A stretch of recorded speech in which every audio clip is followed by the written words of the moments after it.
आज काफ़ी दिन बाद ये लेक्चर रिकॉर्ड करा रहे हैं। पिछले दिनों ज़रा हमारे कॉलेज में प्रीलियम पेपर्स हो रहे थे, उसमें बिजी थे। जो लोग शुरू से ले रहे हैं लेक्चर्स वो जानते हैं कि चैप्टर 1 तो हम कंप्लीट कर चुके हैं और चैप्टर 3 जो हमारा चल रहा था 2 अभी नहीं कराया है हमने। जो हमारा चैप्टर 3 चल रहा था उसके भी हम 5 लेक्चर रिकॉर्ड कर चुके हैं। ये एक आखिरी लेक्चर रहता था जिसमें कुछ छोटे छोटे से काम रह गए थे। फर्स्ट ईयर केमिस्ट्री का चैप्टर 3 में 6th लेक्चर लास्ट है, ये इस चैप्टर का रिकॉर्ड कर रहे हैं। इसमें 2-3 बस छोटी छोटी चीज़ें रह गई हैं। एक तो बॉन्ड लेंथ, जब एक मॉलिक्यूल में 2 एटमों के दरमियान बॉन्ड बनता है तो उनके न्यूक्लियस के दरमियान जो डिस्टेंस होता है वो बॉन्ड लेंथ कहलाता है। एक मॉलिक्यूल में 2 एटमों के दरमियान जब कोवेलेंट बॉन्ड बनता है तो उनके न्यूक्लियस के दरमियान डिस्टेंस बॉन्ड लेंथ कहलाता है। सीधी सी बात है, अगर एटम बड़े होंगे, एटम बड़े से मुराद यानी उनमें एटॉमिक नंबर ज़्यादा होंगे, इलेक्ट्रॉन ज़्यादा होंगे, शेल ज़्यादा होंगे, तो बॉन्ड लेंथ ज़्यादा होगी, तो बॉन्ड लेंथ ज़्यादा होगी। इसीलिए Cl2 की बॉन्ड लेंथ ज़्यादा है C और C कार्बन के दरमियान बॉन्ड से, क्योंकि उनका एटॉमिक नंबर ज़्यादा है। हाँ, ये बात ठीक है कि बॉन्ड की तादाद के बढ़ने से, बॉन्ड की तादाद के बढ़ने से बॉन्ड लेंथ कम हो जाती है। अच्छा, अगर 2 एटमों के दरमियान बॉन्ड कायम हो तो उसे तोड़ने के लिए कुछ एनर्जी दी जाती है, वो बॉन्ड एनर्जी कहलाती है। बॉन्ड ऑर्डर भी कहते हैं जिसको। नहीं, बॉन्ड ऑर्डर तो वो तादाद है, बॉन्ड की तादाद है। तो मैं आपसे कह रहा था कि जब 2 एटमों के दरमियान बॉन्ड कायम हो तो बॉन्ड को तोड़ने के लिए जो एनर्जी दी जाए वो बॉन्ड एनर्जी कहलाती है। और बॉन्ड एनर्जी जो है वो बॉन्ड लेंथ का उलट होती है, यानी अगर बॉन्ड लेंथ कम होगी तो बॉन्ड एनर्जी ज़्यादा होगी। अगर मैं जैसे इन दोनों में बोलूँ तो इसकी बॉन्ड एनर्जी ज़्यादा होगी, इसकी बॉन्ड एनर्जी कम होगी। और बॉन्ड की तादाद के बढ़ने से बॉन्ड लेंथ कम होती है, बॉन्ड एनर्जी बढ़ती है। उम्मीद है ये दोनों बातें क्लियर हो गई, बॉन्ड लेंथ और बॉन्ड एनर्जी। बॉन्ड लेंथ मैंने कहा, जब एक मॉलिक्यूल में 2 एटमों के दरमियान बॉन्ड बनता है तो उनके न्यूक्लियस के दरमियान जो डिस्टेंस होता है वो बॉन्ड लेंथ कहलाता है। और उस बॉन्ड को तोड़ने के लिए जितनी एनर्जी चाहिए वो बॉन्ड एनर्जी कहलाता है। ये 2 छोटी छोटी बातें रहती थी, बॉन्ड लेंथ की, बॉन्ड एनर्जी की। आप ये बात जानते हैं कि जब कोवेलेंट बॉन्ड जो इलेक्ट्रॉनों की, वैलेंस इलेक्ट्रॉनों की म्यूचुअल शेयरिंग से बनते हैं, म्यूचुअल शेयरिंग से बनते हैं। अगर कोवेलेंट बॉन्ड 2 मुख्तलिफ एटमों के दरमियान कायम होते हैं तो फिर लाजमी है एक की इलेक्ट्रोनेगेटिविटी होगी ज़्यादा और एक की इलेक्ट्रोनेगेटिविटी होगी कम, अगर 2 डिफरेंट एटम हैं। इसकी मिसाल हम इस तरह देते हैं कि अगर एक किताब की कीमत 100 रुपये है, अगर 2 एक जैसी ताकतों के अफराद मिले, यानी एक ने मिला है 50, एक ने मिला है 50, किताब खरीद ली, दोनों पढ़ रहे हैं, ये म्यूचुअल शेयरिंग कोवेलेंट बॉन्ड कहलाता है।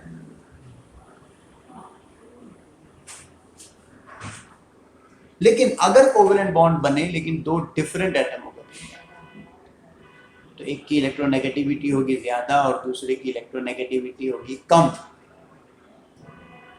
इसकी मिसाल आप यूँ समझ लिया कि एक ने मिला है 60, एक ने मिला है 40, बॉन्ड बना लिया, किताब खरीद ली, दोनों पढ़ रहे हैं। लेकिन चूंकि 60 वाले की ताकत ज़्यादा है तो किताब का झुकाव 60 वाले की तरफ थोड़ा ज़्यादा होगा। यानी अगर कोवेलेंट बॉन्ड दो डिफरेंट एटमों के दरमियान बनते हैं तो ऐसी सूरत में जिसकी इलेक्ट्रोनेगेटिविटी ज्यादा हो, इलेक्ट्रॉन पेयर का झुकाव हल्का सा उसकी जानिब हमेशा ज्यादा रहता है, जिसकी वजह से उस एटम पर हमेशा हल्का सा, मुकम्मल नहीं, हल्का सा नेगेटिव चार्ज, ये साइन कहलाता है स्लाइटली, पार्शियल, और कम इलेक्ट्रोनेगेटिविटी वाले एटम पर हमेशा पार्शियली पॉजिटिव पोल रहते हैं। ये चार्जेस रहते हैं, ऐसे कोवेलेंट बॉन्ड को पोलर कोवेलेंट बॉन्ड कहते हैं। और अगर दो डिफरेंट एटमों के दरमियान बने, सॉरी दो सेम एटमों के दरमियान बने, तो फिर तो इलेक्ट्रॉन पेयर का झुकाव किसी एटम की जानिब नहीं होगा, दोनों के साथ वो इलेक्ट्रॉन पेयर इक्वली अट्रैक्टेड होगा, फिर कोई पोल नहीं बनेंगे। अगर कोई पोल मतलब चार्जेस ना बने तो वो नॉन पोलर कोवेलेंट बॉन्ड कहलाता है, और अगर पोल्स बने, कायम रहें, तो वो पोलर कोवेलेंट बॉन्ड कहलाता है। और ये कब होता है? जब दो डिफरेंट एटमों के दरमियान बॉन्ड बनते हैं। मसलन HCl में आप देख लें, दोनों एक एक इलेक्ट्रॉन की शेयरिंग करके कोवेलेंट बॉन्ड तो बना लेते हैं, लेकिन क्लोरीन की चूंकि इलेक्ट्रोनेगेटिविटी ज्यादा है, इसलिए झुकाव हल्का सा क्लोरीन की जानिब ज्यादा होगा, जिसकी वजह से उस पर पार्शियली नेगेटिव और हाइड्रोजन पर हमेशा पार्शियली पॉजिटिव पोल रहता है। ऐसे कोवेलेंट बॉन्ड को पोलर कोवेलेंट बॉन्ड कहते हैं। अब आप देखिए, पोलर तो HCl भी है, पोलर तो HBr भी है, पोलर तो HF भी है, तीनों पोलर है। लेकिन कौन कितना पोलर है, कोई मॉलिक्यूल कितना पोलर है, उसकी जो मैग्नीट्यूड होती है, उसकी जो मिकदार होती है, पोलर तो तीनों है, कोई मॉलिक्यूल कितना पोलर है उस मिकदार को कहते हैं डाइपोल मोमेंट।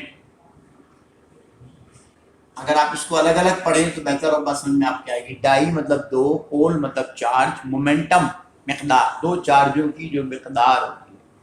और यकीनन ये पोलर मॉलिक्यूल में होगी, नॉन पोलर मॉलिक्यूल में तो कोई चार्ज नहीं बनते। तो डाइपोल मोमेंट पोलर मॉलिक्यूलों का होता है, पोलर मॉलिक्यूलों में ये पोल बनते हैं। तो डाइपोल मोमेंट क्या होता है? क्वांटिटेटिव मेजरमेंट होती है, मिकदार होती है किसकी? ये पॉजिटिव और नेगेटिव पोल्स की जो पोलर मॉलिक्यूलों में कायम होते हैं, उस मिकदार को डाइपोल मोमेंट कहते हैं। क्वांटिटेटिव मेजरमेंट जो पॉजिटिव और नेगेटिव पोल्स की होती है in a polar molecule is called dipole moment. और मैंने आपसे बार बार कहा कि ये पोलर मॉलिक्यूल होगी, इनका तो डाइपोल मोमेंट, अगर जब दो एक जैसे एटम मिले फिर तो कोई पोल नहीं बनेंगे, तो डाइपोल मोमेंट जीरो होगा।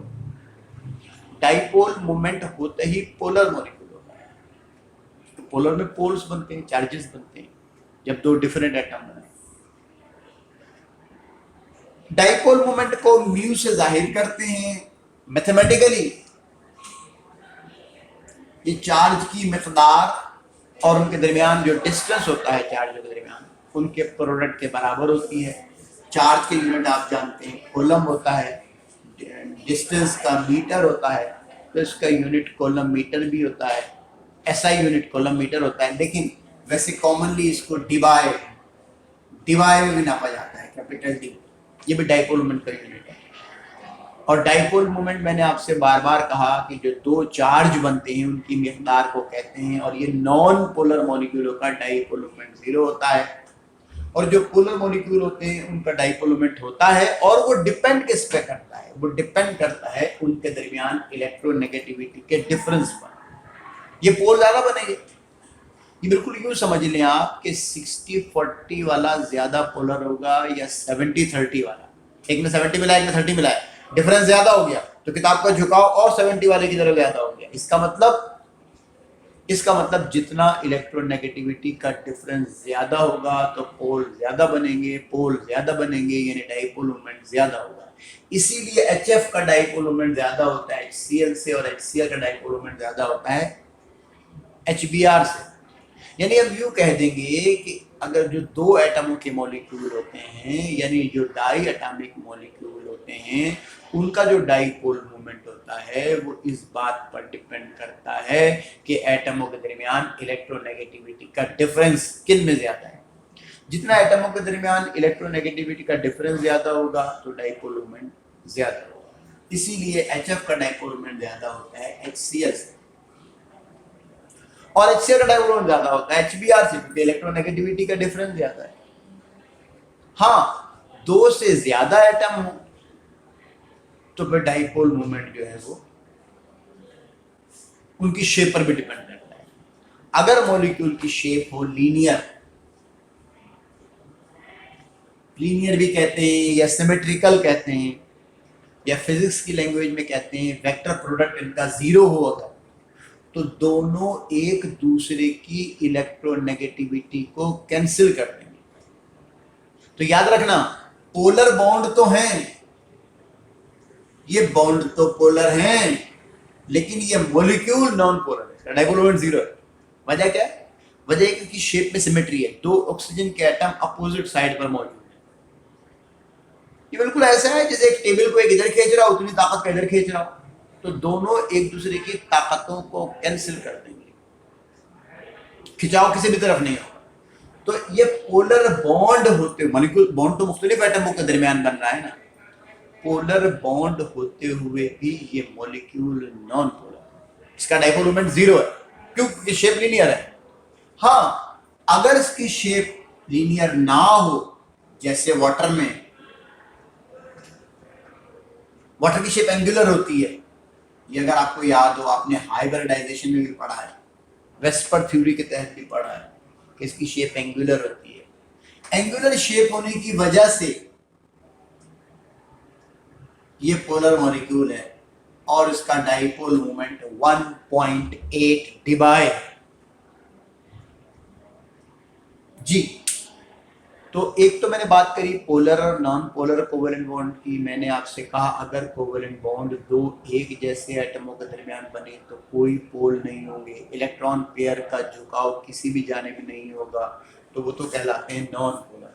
लेकिन अगर कोवेलेंट बॉन्ड दो डिफरेंट एटमों के दरमियान बने तो डिफरेंट होंगे, तो एक की इलेक्ट्रोनेगेटिविटी ज़्यादा होगी और एक की इलेक्ट्रोनेगेटिविटी कम होगी। जिसकी ज़्यादा होगी इलेक्ट्रॉन पेयर का झुकाव उसकी जानिब होगा, जिसकी वजह से उस पर पार्शियली नेगेटिव, और कम इलेक्ट्रोनेगेटिविटी वाले एटम पर हमेशा पार्शियली पॉजिटिव पोल चार्जेस रहते हैं। ऐसे कोवेलेंट बॉन्ड को पोलर कोवेलेंट बॉन्ड कहते हैं। और मॉलिक्यूल पोलर तो होते हैं, कौन कितना पोलर है उस मिकदार को डाइपोल मोमेंट कहते हैं, म्यू से जाहिर करते हैं। मैंने आपसे कहा जितना इलेक्ट्रोनेगेटिविटी का डिफरेंस ज्यादा होगा तो डाइपोल मोमेंट ज्यादा होगा। अगर दो से ज्यादा एटम हो तो डाइपोल मोमेंट उनकी ज्योमेट्री शेप पर भी डिपेंड करता है। अगर शेप में हो सिमेट्री, मॉलिक्यूल शेप हो लीनियर, तो ऐसी सूरत में वो एक दूसरे की इलेक्ट्रोनेगेटिविटी को कैंसिल कर देते हैं। इसलिए पोलर बॉन्ड होते हुए भी मॉलिक्यूल नॉन पोलर हो जाता है, जिसकी मिसाल हमने कार्बन डाइऑक्साइड की दी कि ये नॉन पोलर मॉलिक्यूल है, इसका डाइपोल मोमेंट जीरो है। और वाटर पोलर है, पोलर होने की वजह से ये इसका डाइपोल मोमेंट होता है जो कि 1.8 डिबाई। और ये बात भी याद रखें कि पोलर मॉलिक्यूलों की जो पोलैरिटी होती है या डाइपोल मोमेंट जो होता है वो बहुत सारी फिजिकल प्रॉपर्टीज पर असरअंदाज होता है, जिसकी वजह से चीज़ें जो है वो गैस, लिक्विड या सॉलिड हालत में पाई जाती हैं, या उनका बॉइलिंग पॉइंट है, बहुत सारे फैक्टर्स जो हैं उन पर असरअंदाज होता है, सॉलिबिलिटी है। तो हमने डाइपोल मोमेंट की बात करी। चलिए जी, आखिरी बात है इस चैप्टर की, वो ये है कि जो पोलर कोवेलेंट बॉन्ड होते हैं वो 100% प्योर कोवेलेंट नेचर में नहीं होते। यकीनन ये अच्छी पार्टनरशिप नहीं होगी। अच्छी पार्टनरशिप तो जब होती है जब दो एक जैसे एटम मिले, दो एक जैसे एटम मिले तो फिर तो कोई पोल नहीं बनेंगे। और कोवेलेंट बॉन्ड में तो पोल बनने भी नहीं चाहिए, क्योंकि उनमें तो म्यूचुअल शेयरिंग होती है। पोल तो आयनिक बॉन्ड में बनते हैं, इनमें इलेक्ट्रॉन ट्रांसफर होता है, इनमें पोल तो नहीं बनने चाहिए। लेकिन जो पोलर कोवेलेंट बॉन्ड होते हैं उनमें पोल्स बनते हैं। पोल्स मतलब चार्जेस बनते हैं पोलर कोवेलेंट बॉन्ड। तो जो पोलर कोवेलेंट बॉन्ड होते हैं वो नेचर में 100% प्योर कोवेलेंट नहीं होते। उनमें कुछ आयोनिक कंपाउंड का करैक्टर पाया जाता है, जिसे कोवेलेंट कंपाउंड का आयोनिक करैक्टर कहते हैं, ionic character of covalent bond. और अगर इलेक्ट्रोनेगेटिविटी का डिफरेंस ज्यादा होगा तो पोलर करेक्टर कम होता जाएगा। 100% प्योर कोवेलेंट कौन होते हैं? जब पोल्स ना बनते हो, नहीं नॉन पोलर। लेकिन अगर पोलर हो तो उनमें कुछ आयनिक करेक्टर शामिल हो जाएगा, और जितना डिफरेंस बढ़ता जाएगा कोवेलेंट करेक्टर कम होता जाएगा, आयनिक करेक्टर बढ़ता जाएगा। यानी अगर इलेक्ट्रोनेगेटिविटी का डिफरेंस ज्यादा हो, इलेक्ट्रोनेगेटिविटी का डिफरेंस ज्यादा हो तो वो ज्यादा पोलर होता है। ज्यादा पोलर होने का मतलब उसका कोवेलेंट करेक्टर निस्बतन कम होता है। कोवेलेंट करेक्टर कम हो तो आयनिक करेक्टर ज्यादा होता है। HF is more ionic than HCl। HF में इलेक्ट्रोनेगेटिविटी का डिफरेंस ज्यादा। सही। ये चंद बातें रह गई थी इस चैप्टर की, काफी दिन से ये चल रहा था, तो आज हमने वो किया टॉपिक। इंशाल्लाह नेक्स्ट हम जो लेक्चर रिकॉर्ड करेंगे वो चैप्टर नया चैप्टर होगा, जो मुकम्मल हो गया हमारा चैप्टर 4 स्टार्ट करेंगे न्यू बुक के लिहाज से। जो गैसों का क्वेश्चन है वो स्टार्ट करते हैं, तो उसमें अभी हमने शुरू नहीं किया। ये चैप्टर 3 का लास्ट टॉपिक रह गया था। इसमें हमने क्या क्या किया आज? बॉन्ड लेंथ, बॉन्ड एनर्जी की बात करी, पोलर नॉन पोलर बॉन्ड की बात करी, डाइपोल मूवमेंट की बात करी, और आखिर में आयनिक करेक्टर और कोवेलेंट बॉन्ड। ये चंद हमने टॉपिक हमने किए। इंशाल्लाह कोशिश करेंगे इसको कंटिन्यू करें। नेक्स्ट क्लास में हम जो है वो नया चैप्टर 4 गैसियस स्टेट का